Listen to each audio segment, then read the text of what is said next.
आज हम लोग बहुत ही इम्पोर्टेंट चैप्टर पर डिस्कस करने वाले हैं, अम्ल की क्षारकता या अम्ल की भास्मिकता।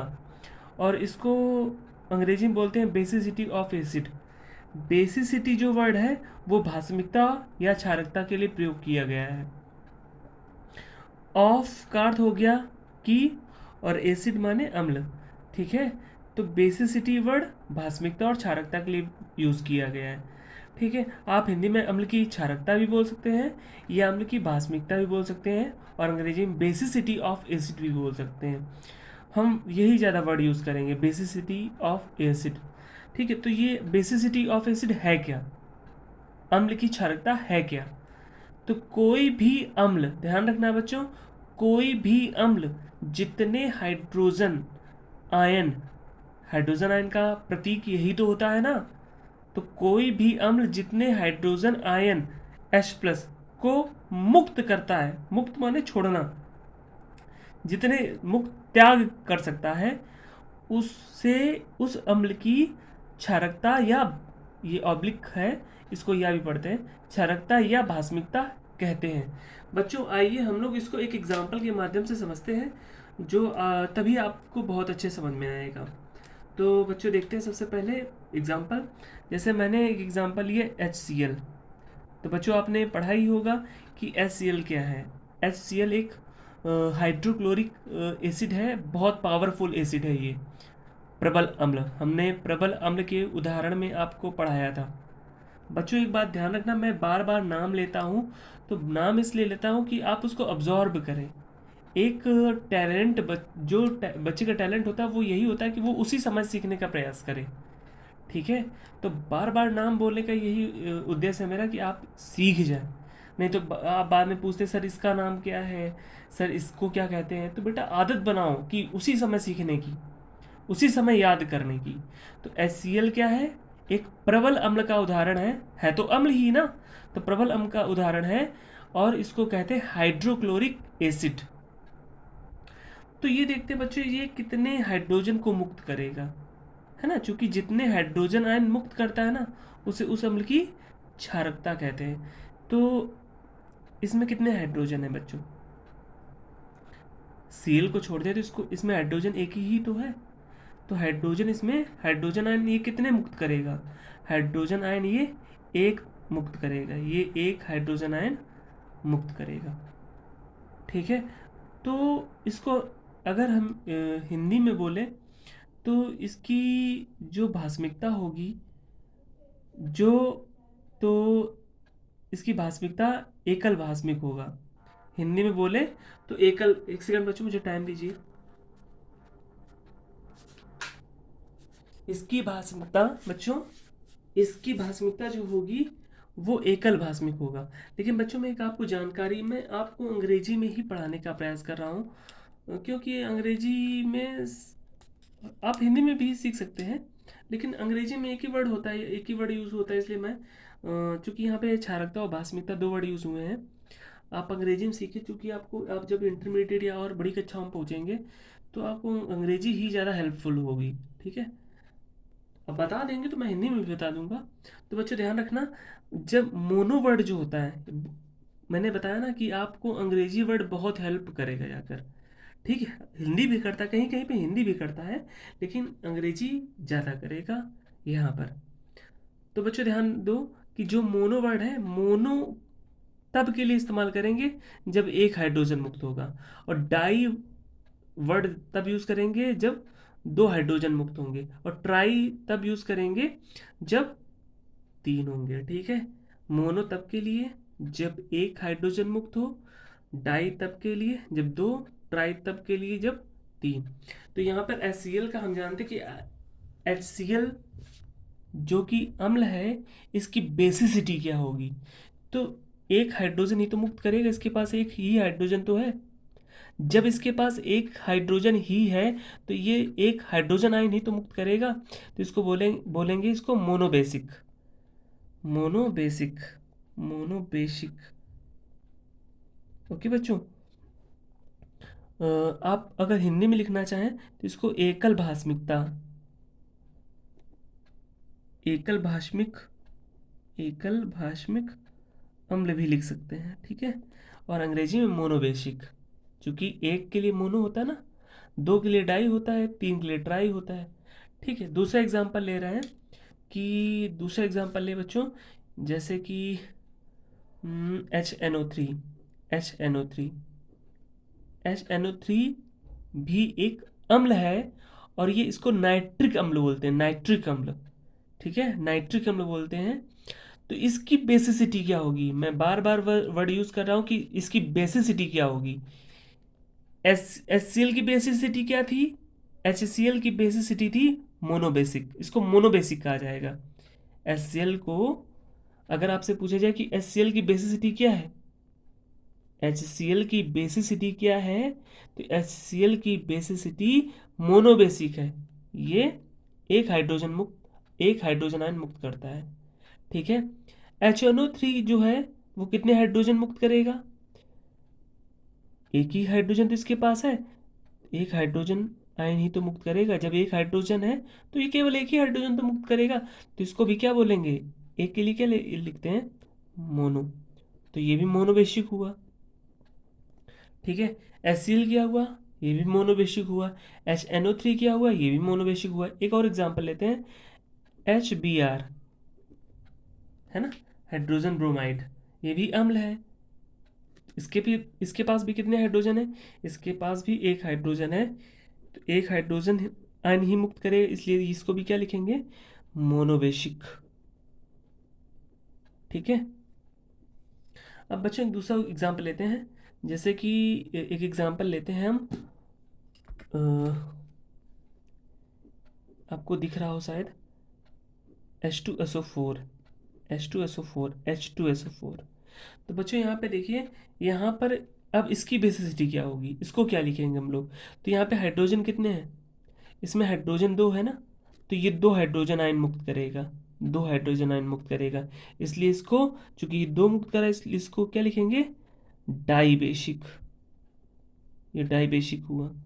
और अगर इसको हिंदी में लिखना चाहें डाइबेसिक को, तो इसको लिख सकते हैं द्विभाषमिक, द्विभाषमिक अम्ल। बच्चों मैंने हिंदी में भी लिख लिया है। H2SO4 को क्या बोलेंगे, द्विभाषमिक अम्ल, अंग्रेजी में क्या बोलेंगे, डाइबेसिक। एक और एग्जांपल लेते हैं बच्चों, H2SO3, ध्यान रखना बच्चों, H2SO4 सल्फ्यूरिक अम्ल है और H2SO3 सल्फ्यूरस अम्ल है। मैं आपको लिख के दिखाई दे रहा हूँ कि जो ये पहला वाला है, इसको ब्लू पेन से लिखाते हैं बच्चों ताकि आपको दिखाई पड़े साफ। सल्फ्यूरिक, ये सल्फ्यूरिक है, सल्फ्यूरिक एसिड है, यह सल्फ्यूरिक अम्ल है, ये सल्फ्यूरस है, सल्फ्यूरस। आगे बच्चों आज समझ में, ये सल्फ्यूरस, ये सल्फ्यूरिक एसिड है, ये सल्फ्यूरस एसिड है। जब H2SO4 हो तो सल्फ्यूरिक होगा, और H2SO3 हो जाए तो सल्फ्यूरस हो जाता है, ठीक है बच्चों।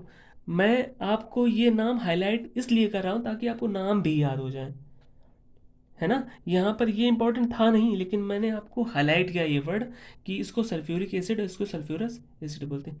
अब इसकी अगर हमसे बेसिसिटी पूछी जाए तो हम कैसे बताएंगे, तो इसके पास हाइड्रोजन कितने हैं, इसके पास हाइड्रोजन दो हैं, तो ये दो हाइड्रोजन ही तो मुक्त करेगा, तो ये दो हाइड्रोजन मुक्त करेगा, इसको क्या बोलेंगे, इसको डाइबेसिक बोलेंगे, है ना बच्चों, डाइबेसिक बोलेंगे।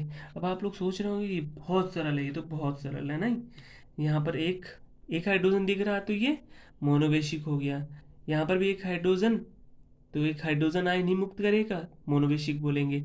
इसके पास भी एक हाइड्रोजन, तो एक हाइड्रोजन ही मुक्त कर पाएगा। यहाँ पे ध्यान रखना बच्चों, यहाँ पे मुक्त वर्ड जो है वो इंपॉर्टेंट है, एक हाइड्रोजन मुक्त करेगा इसलिए मोनोबेसिक बोलेंगे। इसके पास दो हाइड्रोजन है तो दो हाइड्रोजन आयन मुक्त करेगा तो इसको डाइबेसिक बोलेंगे। इसके पास भी दो हाइड्रोजन है तो दो हाइड्रोजन आयन मुक्त करेगा इसलिए इसको डाइबेसिक बोलेंगे। एक और एग्जांपल लेते हैं, H2CO3, इसको कार्बोनिक अम्ल बोलते हैं बच्चों, इसको क्या बोलते हैं, कार्बोनिक अम्ल बोलते हैं। तो इसके पास भी कितने हाइड्रोजन, इसके पास भी दो हाइड्रोजन है, तो ये दो हाइड्रोजन आयन ही तो मुक्त करेगा, दो हाइड्रोजन आयन ही तो मुक्त करेगा, इसलिए इसको भी क्या बोलेंगे, डाइबेसिक बोलेंगे। आगे बात समझ में बच्चों, ठीक है, आप लोगों को समझ में आ रहा होगा, ठीक है। अब इसके बाद एक और एग्जांपल लेते हैं, थोड़ा सा मज़ेदार एग्जांपल है। लेते हैं H3PO4। ध्यान रखना है, इसको फास्फोरिक एसिड बोलते हैं, फास्फोरिक एसिड, फास्फोरिक एसिड है ना। तो इसकी इसकी इसके पास कितने हाइड्रोजन है? इसके पास 3 हाइड्रोजन है। तो जब इसके पास 3 हाइड्रोजन है, जब इसके पास 3 हाइड्रोजन है, तो बच्चों ये बताइए ये कितने हाइड्रोजन आयन मुक्त करेगा? आप बताइए, पहले मन में सोचिए। इसके पास 3 हाइड्रोजन है, तो ये 3 हाइड्रोजन आयन मुक्त करेगा, इसलिए इसको आप क्या बोलेंगे? Try basic. क्योंकि 3 मुक्त करने पर इसको ट्राई बोलते हैं, तो ट्राई बेसिक हुआ। ठीक है बच्चों, ट्राई बेसिक। और अंग्रेजी में लिखेंगे तो इसको क्या लिखेंगे? त्रिभाषमिक, त्रिभाषमिक अम्ल। ठीक है, त्रिभाषमिक अम्ल बोलेंगे। इतना बच्चों आपको समझ में आया? अब जो बात बच्चों मैं करने जा रहा हूँ बहुत इंपॉर्टेंट है। अब आपको थोड़ा सा हम कंफ्यूज करेंगे, हम क्या कंफ्यूज होंगे आप। ठीक है, थोड़ा सा सोचते हैं थोड़ा सा। अब लिखते हैं एग्जाम्पल S3PO3। ठीक है, अब S3PO3 क्या है? इसका जो बेसिसिटी होगी, इसकी बेसिसिटी कितनी होगी? तो बच्चों आप लोग बताइए इसकी बेसिसिटी कितनी होगी? तो H3PO3 की बेसिसिटी कितनी होगी? तो S3PO3 की बेसिसिटी, अब आप लोग सोचेंगे इसमें तो हाइड्रोजन 3 है, तो 3 हाइड्रोजन ही मुक्त करेगा, तो इसको ट्राई बेसिक बोलेंगे। लेकिन ऐसा नहीं है बच्चों, यहाँ पे सस्पेंस है। ये 2 हाइड्रोजन ही मुक्त करता है। ये कितने हाइड्रोजन मुक्त करता है? ये 2 हाइड्रोजन ही मुक्त करता है, इसलिए इसको डाइबेसिक बोलेंगे। डाइबेसिक आए बच्चों बात समझ में? इसको डाइबेसिक बोलेंगे। आ रही बात बच्चों समझ में? अब आप लोग सोच रहे होंगे कि ये डाइबेसिक कैसे हो गया। अभी तक तो समझ में आ रहा है ये डाइबेसिक कैसे हो गया S3PO3। अभी तक तो सर बता रहे थे कि जितने हाइड्रोजन मुक्त करता है वही उसकी बेसिसिटी हो जाती है। तो यहाँ पर 3 हाइड्रोजन है, तो 3 हाइड्रोजन मुक्त करेगा ना, तो डाइबेसिक कैसे हो गया? तो ये बच्चों आपको याद ही करना पड़ेगा कि ये डाइबेसिक ही होगा, क्योंकि ये 2 हाइड्रोजन ही मुक्त करता है। अब आप ये सोच रहे होंगे कि सर तो ज़बरदस्ती याद करवा रहे हैं, है ना। ये आपको रटना पड़ेगा, क्योंकि आपको ये 2 हाइड्रोजन क्यों मुक्त करता है ये आपको इंटरमीडिएट में पढ़ाया जाता है, लेकिन मैं आपको यहीं पढ़ाऊंगा। ठीक है, थोड़ा सा आपको हो सकता है कुछ चीज़ें याद करनी पड़े, लेकिन आपको यहीं पे क्लियर कर दूंगा कि इसकी बेसिसिटी जो है वो 2 क्यों है। ठीक है बच्चों, तो आपको मैं थोड़ा समय दें मुझको, मैं आपको बता रहा हूँ। बच्चों यहाँ पर मैं एक बात बताने जा रहा हूँ। जैसे मैंने एस थ्री बच्चों यहाँ पे ध्यान देने वाली बात है, S3PO4, इसमें तो जो दिख रहा है इसमें 3 हाइड्रोजन है, तो 3 हाइड्रोजन ही मुक्त होंगे S3PO4 में। इसमें 3 हाइड्रोजन ही मुक्त होंगे, लेकिन S3PO3 में 2 हाइड्रोजन मुक्त होते हैं। मैं आपको दोनों की संरचनाएं बता रहा हूँ, तब आपको बहुत बेहतर समझ में आएगा। मैं पहले आपको H3PO4 की संरचना दिखा रहा हूँ। इसका संरचना सूत्र। तो संरचना सूत्र बेटा कैसे होता है? इसका संरचना सूत्र क्या होगा? P double bond O S3PO4 की संरचना सूत्र। ठीक है, O O O, ये डबल बॉन्ड है, ये सिंगल बॉन्ड है, single bond H, single bond H, single bond H। ये S3PO4 की संरचना होगी। अब मैं दूसरी संरचना ले रहा हूँ S3PO3 की, इसकी संरचना। तो इसकी संरचना हो गई P double bond O, single bond O, single bond O, और single bond H, single bond H, और सिंगल बॉन्ड H। तो जो आप यहाँ पे ध्यान से देखिए कि सारी चीज़ें कंप्लीट है कि नहीं है। इसमें H3 है, तो इसमें H3 है, 1 2 3। P कितने? 1 है, P 1 है। O4 है, गिन लीजिए O4 होंगे, 1 2 3 4। बेटा ये कोई मैंने बनाया नहीं है कि अपने मन से बना दिया, इसका संरचना सूत्र यही होता है। ठीक है, आ गई बात समझ में? आप चाहे तो गूगल कर सकते हैं इसको कि S3PO4 की स्ट्रक्चर क्या है, इसका स्ट्रक्चर। अंग्रेजी में बोलेंगे स्ट्रक्चर, है ना। या आप H3PO4 की संरचना गूगल में बोलिएगा या सर्च कर लीजिएगा, आपको मिल जाएगी। ये मैंने कोई बनाया नहीं अपने मन से, और ये इंटरमीडिएट में बताया भी जाता है कि ये संरचना बनती कैसे है। अब H3PO3 की संरचना क्या है, इसकी संरचना ये है, इसमें हाइड्रोजन 3 है, इसमें भी हाइड्रोजन 3 है, और P1 है तो P1 है, O3 है तो O3 है, 1 2 3, ठीक है। अब यहाँ पर एक वर्ड मैं बताने जा रहा हूँ आपको, बहुत ध्यान देना आपको। यहाँ पर वर्ड में ये बताने जा रहा हूँ कि जितने भी हाइड्रोजन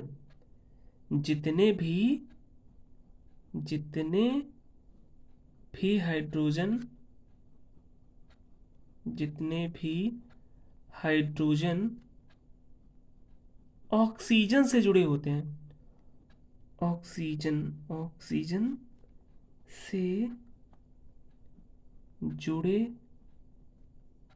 होते हैं, केवल वही मुक्त हो पाते हैं। ध्यान रखना, मुक्त हो पाते हैं।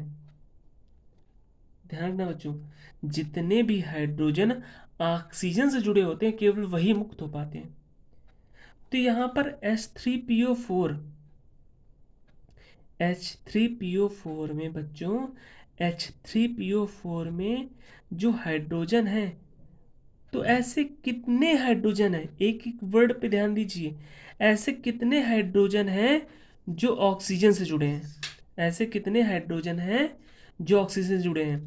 तो एक हाइड्रोजन ये है जो ऑक्सीजन से जुड़ा है, एक हाइड्रोजन ये है जो ऑक्सीजन से जुड़ा है, एक हाइड्रोजन ये है जो ऑक्सीजन से जुड़ा है। यानी इसमें जितने भी हाइड्रोजन हैं वो सारे ऑक्सीजन से जुड़े हैं, जितने हाइड्रोजन है, और कोई तो हाइड्रोजन है नहीं।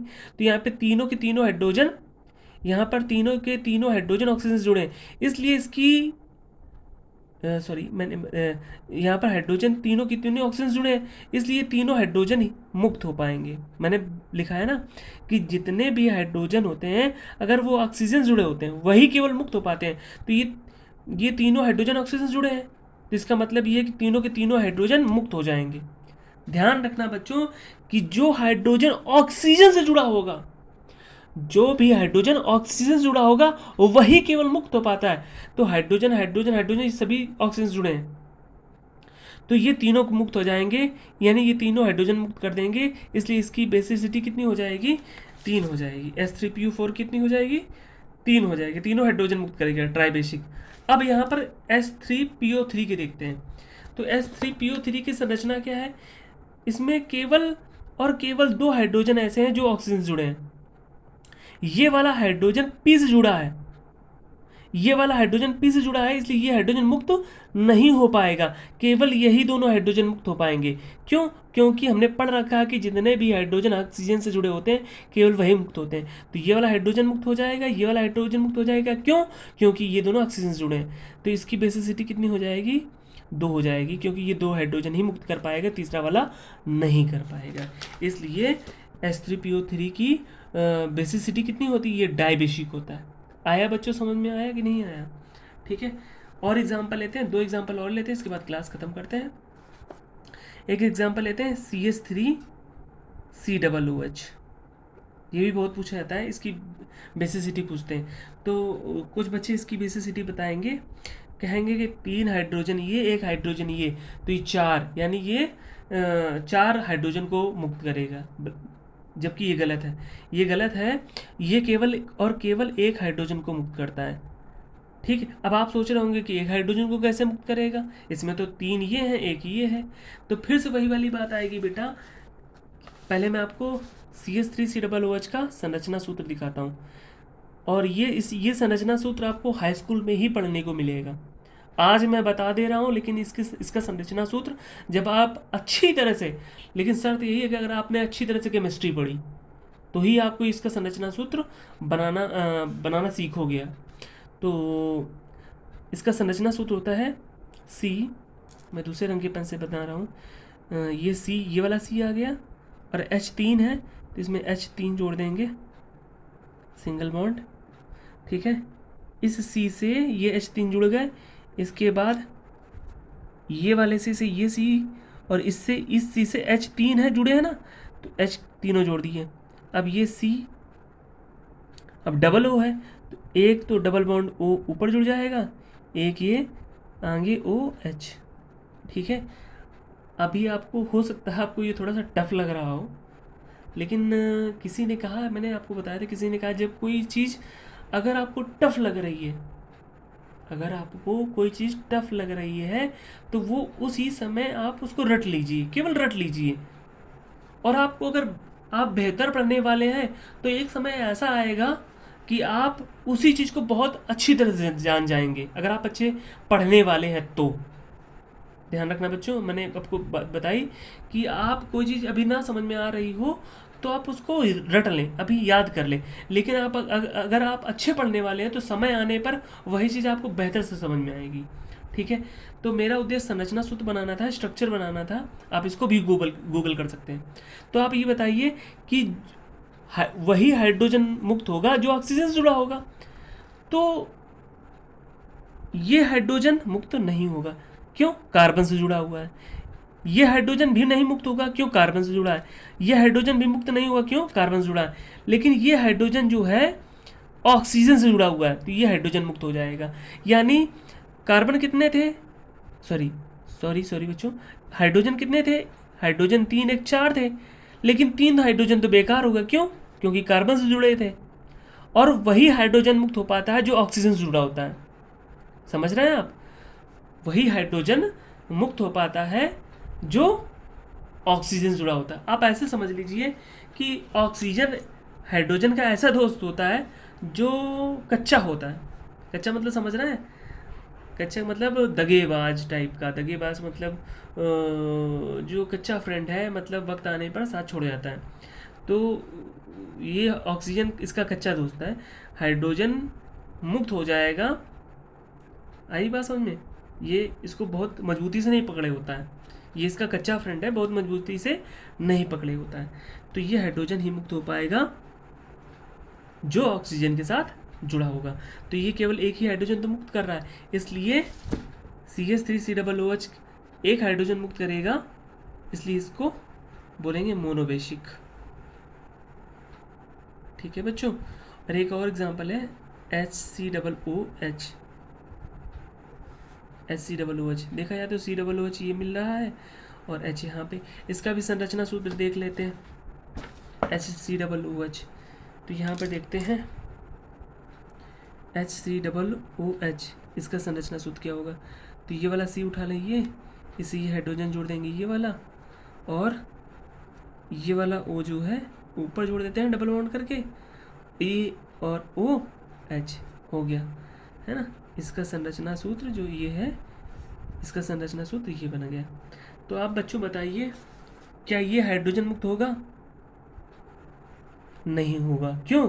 क्योंकि ये हाइड्रोजन कार्बन से जुड़ा हुआ है ना। हाइड्रोजन की तरफ ही ध्यान देना हमको। HCOOH के संरचना सूत्र में केवल हाइड्रोजन की तरफ देखना है। तो ये हाइड्रोजन मुक्त होगा क्या? ये हाइड्रोजन O से जुड़ा हुआ है, तो ये वाला हाइड्रोजन O से जुड़े हुए के कारण यह मुक्त हो जाएगा, यानी केवल एक ही हाइड्रोजन मुक्त होगा।